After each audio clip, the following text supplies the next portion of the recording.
Hijri ini oleh ulama mufassirin ditafsirkan dengan Al-Quran.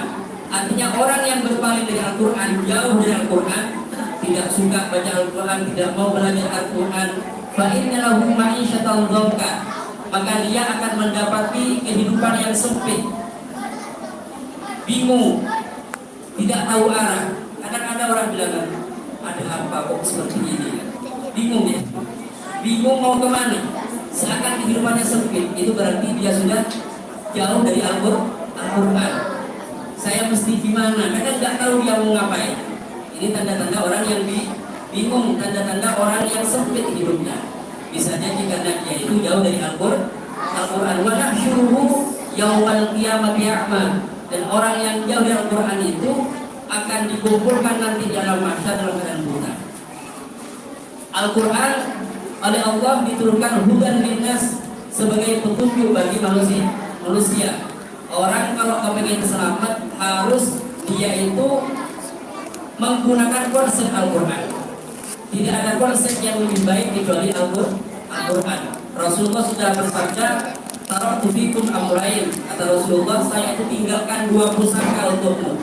Kalau kalian berpegang teguh dengan duanya itu, maka insya Allah tidak akan pernah tersesat. Salah satunya adalah Al-Quran.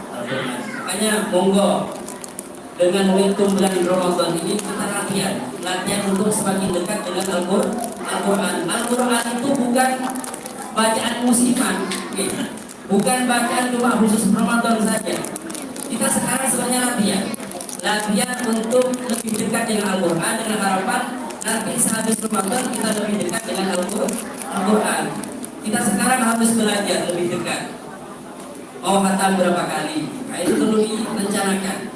Kalau kita kembali kepada para ulama salaf dulu, luar biasa kedekatan mereka dengan Al-Quran.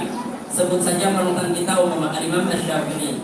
Beliau itu kalau bulan Ramadan, Bapak Ibu, sehari khatam, semalam khatam. Berarti sehari semalam berapa kali khatam? 2 kali. Bisa ya? Insya Allah satu ayat. Berarti beliau itu nama Syafi'i satu bulan Ramadan khatam 60 kali. Kalau dengan itu insya Allah nggak kerja. Itu Imam Syafi'i, tapi beliau memang waliyun min auliyaillah, salah satu wali dari wali Allah Subhanahu wa Ta'ala. Sehingga beliau baca Al-Quran itu sudah merupakan kesenangan beliau.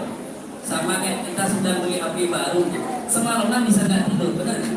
Kenapa? Karena sudah senang. Ada juga Al-Imam Abu Hanifah yang lebih sepuh lagi. Beliau itu di rumahnya, di tempat beliau tinggal, dan di tempat beliau meninggal juga di rumah itu. Beliau itu khatam sampai 7.000. Berapa? 7.000 kali. Ini diterangkan dalam kitab Al-Fa'idul Mukhtar. Jadi orang-orang dulu itu luar biasa kedekatan mereka dengan Al-Quran.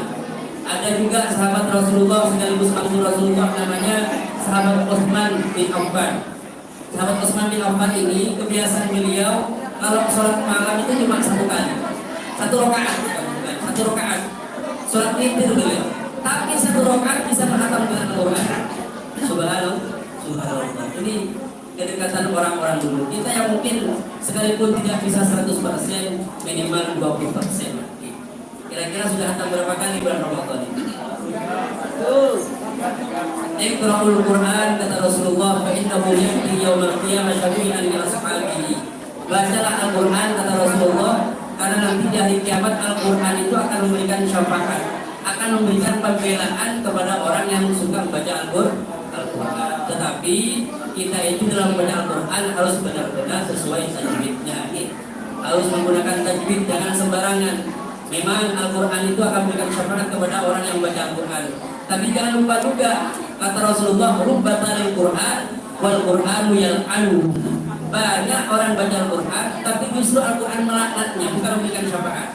Bagaimana maksudnya? Yang orang yang baca Al-Quran sembarangan, tidak menggunakan tajwid. Makanya perlu belajar ini. Alhamdulillah di titik ini banyak ustaz yang mengajari tajwid. Kita sekalipun udah sepuh, nggak usah sungkan-sungkan untuk belajar. Karena belajar itu nggak ada batasnya. Utlubul ilmah minal mahdi ilal sampai kita meninggal tetap mempunyai kewajiban untuk belajar. wal akhdhu min tajwidi hatmun lazimu faman lam yujawwidil Quran fa huwa athimu, kata Imam Ibnu Jauzi. Jadi membaca Al-Quran dengan tajwid itu merupakan sebuah kewajiban. Bahkan kalau kita membaca Al-Quran serampangan sembarangan, tidak menggunakan tajwid, maka itu bukan malah berpahala tapi justru berdosa. Alhamdulillah kadang kita keharusan di badan-badan. Itu tujuannya agar ada yang menyimak, ada yang menegur kalau ada kesalahan. Jangan sampai kalau ada yang salah dibiarkan. Kalau baca Al-Quran malah dibiarkan, salah dibiarkan, maka yang benar akan berdosa. Jadikan momentum Ramadan kali ini sebagai motivasi untuk kita semakin gemar membaca Al-Quran. Mudah-mudahan ke akhir kiamat kita mendapatkan syafaat Al-Quran, dan mudah-mudahan di bulan suci Ramadan ini Allah menerima segala amal ibadah kita, dan mudah-mudahan kita dipertemukan kembali dengan bulan Ramadan tahun berikutnya, yaitu 1440 Hijriah. Amin ya rabbal alamin. Demikian yang bisa disampaikan sedikit, mudah-mudahan manfaat barokah. Assalamualaikum warahmatullahi wabarakatuh.